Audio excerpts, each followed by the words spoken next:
Welcome, ladies and gentlemen, to part 40 of Yakuza 0. And for those of you who played Yakuza 2, this introduces Daigo Dojima in this game. However, Yakuza 2 is the complete debut of Daigo Dojima.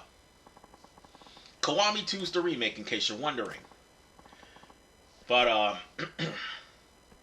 yeah, Yakuza 2's introduction to not Sohei, but rather Daigo Dojima is the fact that he became a wreck, he became a delinquent, and more importantly, he had his own gang in Sotenbori, and he had held Kiryu at a pedestal, but then after the events of 1, he lost that pedestal and became a lost soul. For the time being, until Kiryu had to literally beat some sense into him. Anyway, this game introduced Daigo before those events actually happened. So, with that said, we had to go to the baseball, the batting cages. Yes, that's what it is. Well, it might as well be baseball, but still, we had to go to the batting cages in order to find Daigo. And yes, that little kid is Daigo. And that little kid grows up to be the man who takes over the dojo from 2 all the way to 7, as a matter of fact.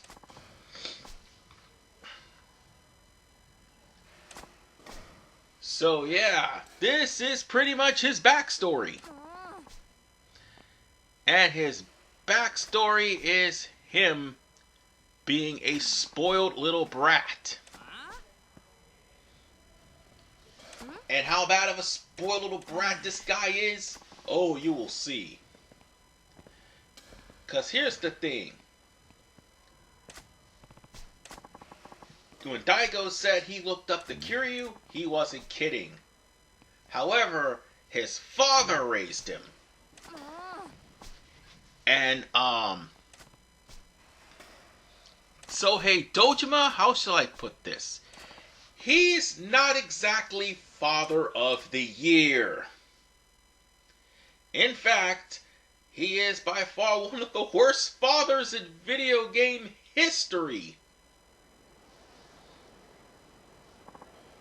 Kiryu is legitimately more of a father than what Sohei Dojima ever was. In fact, Sohei is so busy with his job, he literally leaves Daigo on Kiryu.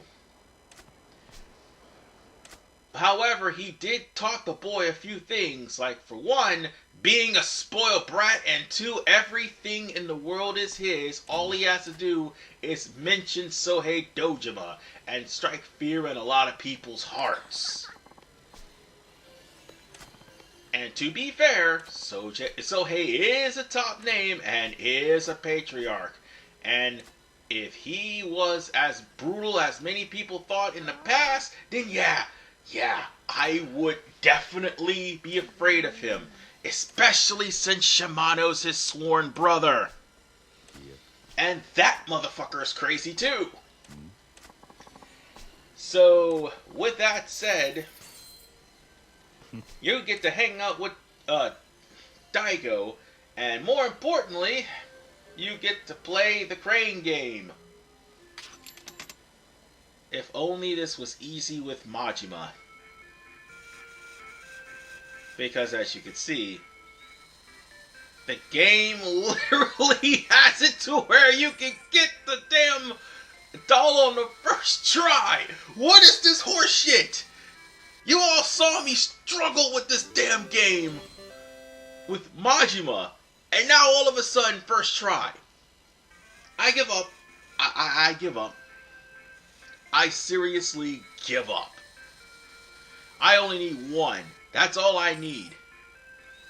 And then all of a sudden the grabber doesn't want to act right. But that's okay. I only need 1. And 1 is all I literally need for me to continue this side story. I have not seen anybody actually fail this. This game literally automatically gives you one for free. But, anyway, Daigo actually wants to go somewhere adult now. And the next place we ended up going is Vincent, where we have the karaoke bar. Or was it, yeah, the karaoke bar is the next place we're going.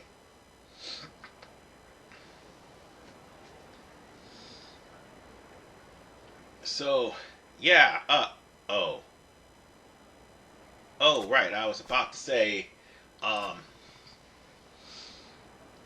thought that the game was actually stopped because I had to, step off for a little bit. But, wait, what? This little nigga want to go to a bikini... This little kid want to go to a bikini bar. What? Ooh. What has Sohei has been teaching this kid?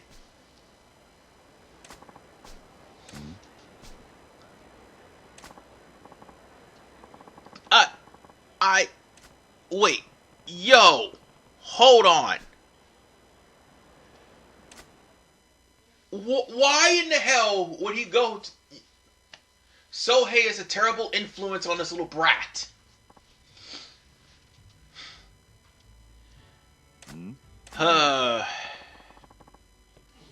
So yes, we're ended up going to the karaoke bar. Because,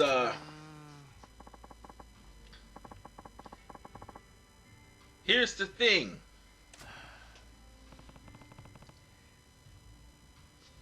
This kid is, yep, and there it is, right here.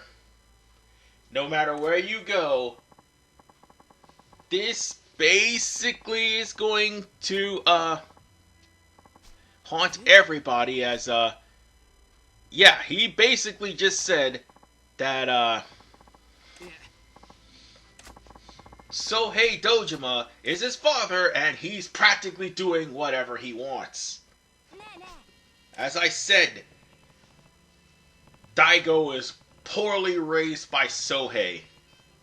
And now that I stop and think about it, I don't think modern Mafia, let alone Yakuza, or let alone past Yakuza and Mafia, would ever allow anybody to name drop a famous Mafia figure without them going to the back and disappearing for good. Even if they're a relative. So, yeah. I just want to make that point clear that anybody who would probably name drop a person, yeah, that would be their own demise. But I'll be right back because this is the part where I actually pause to go unpause and let the game run in to go get myself a drink, and I didn't, stop the game. Alright. Now I managed to get my hands back on the controller and continued on. However, Daigo still thinks that this is a strip club. Oh my goodness, this little kid. I am so amazed that Kiryu has the compassion not to just reach over and slap that little jit in the face.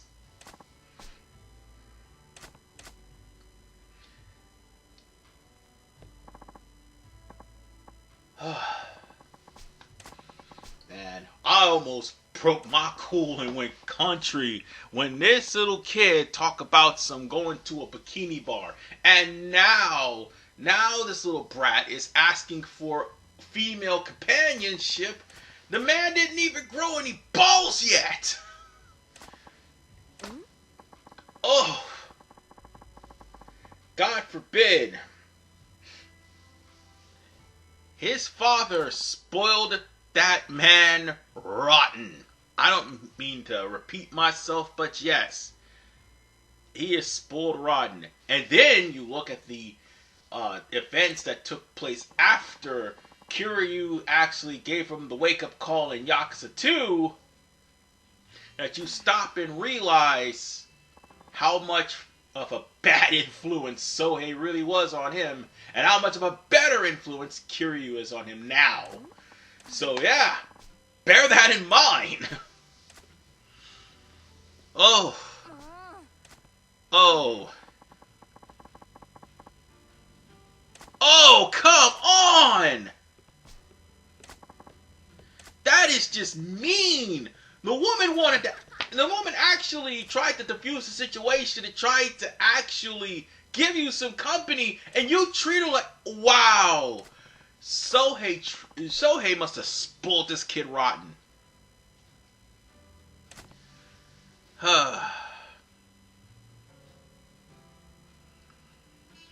If Richie Rich happened to be the son of a Yakuza, that would be Daigo Dojima right there.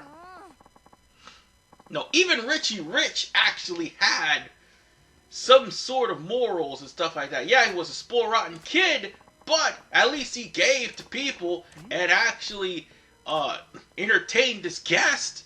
This dude is an asshole.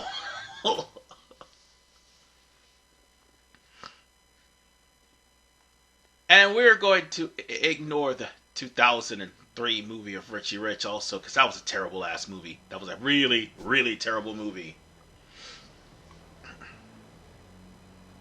But as soon as Kiryu walks out of the building, Daigo ends up being kidnapped. Oh, Lord. Again, Sohei is a terrible freaking father. I mean, he doesn't even take the time to even spend time with his kid, and when he does, he takes him to freaking nudie bars.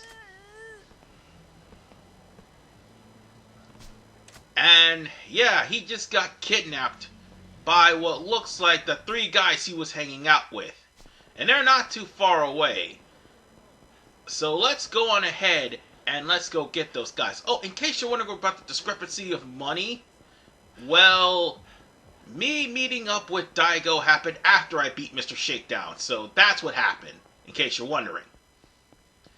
Now then, speaking of beating up people, we're going to have to beat up Daigo's friends who literally put on ski masks and kidnapped him for blowing him off just to hang out with Kiryu.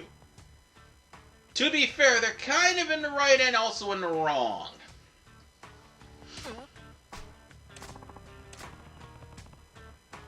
The fact that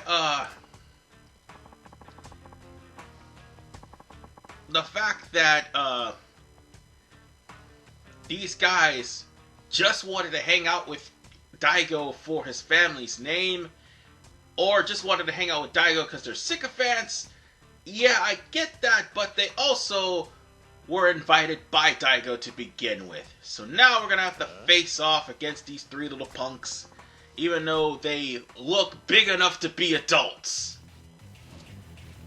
Something in the way of Ryuji Goda, who was stealing people's pants like several parts ago. And I mean like 10 or 20. Oh, and they got a taser too. I didn't even notice that. And one of them's got a knife. Yeah, that's the last thing I need to worry about. Ah, damn it. Get up. Yeah, let's get rid of the taser guy first. Or the knife guy, whichever one comes first. I'm pretty sure their parents won't mind me having to teach their kids manners. Because if these kids' parents ever found out that an adult man just whooped their ass, they'd probably be coming after Kiryu. But these guys look like they're old enough to be teenagers anyway. Oh, this is going to be funny. Ooh! Well, there goes the taser. Oh, wait. I'm about to do something completely horrible. You are probably going to hate me for what I'm about to do. But first, I think I might need some heat. So let's go on ahead and get me one of those Tarners, if I have one. Or Stamina Royal. Yep, Stamina and Royal. And let's end this fight. Oh no! Hey, Kiryu never killed anyone! Jesus Christ. I just stabbed a kid! I'm horrible. Anyway. Okay, that's not funny, but I'm horrible. Really, really horrible. But here's the thing. Sega made these guys look like adults. So now it's time to unmask them like Scooby-Doo villains. Old Man Whitaker! I'm just joking. Anyway, these are the kids that were hanging out with him, and I just stabbed one of them in the gut. Yeah.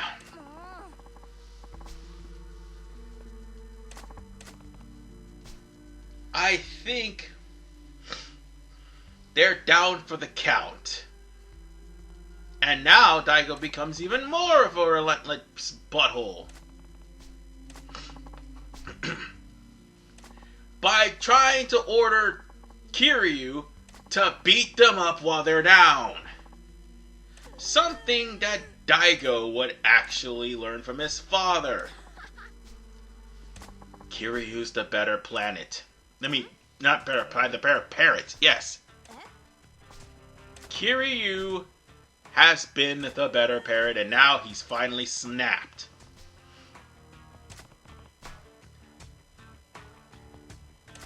Yep.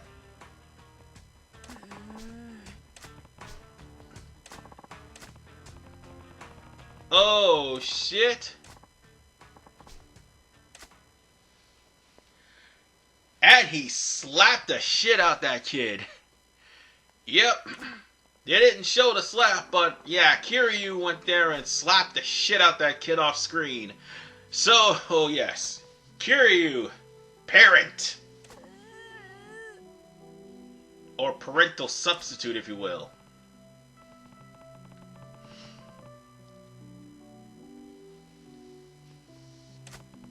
So, at that point in time, it would actually take a while before Daigo actually understands what Kiryu means. Because, well, after the events of the first game, he'll lose faith in Kiryu and end up going a downward spiral. Literally disregarding his mom and becoming a delinquent until Kiryu had to give him the beating that he will never forget to make him understand the errors of his ways, and then he would turn into a good man from after that moment onwards to 7. So, yeah, we have to scare straight this little brat. But for the most part, this will be the last time Daigo would ever be seen in the game. And we don't get a reward except for another sub-story in the queue for more completion points. But folks, we're going to continue in the next part trying to get ourselves another manager by way of bowling. This is RVman985. See you guys next time.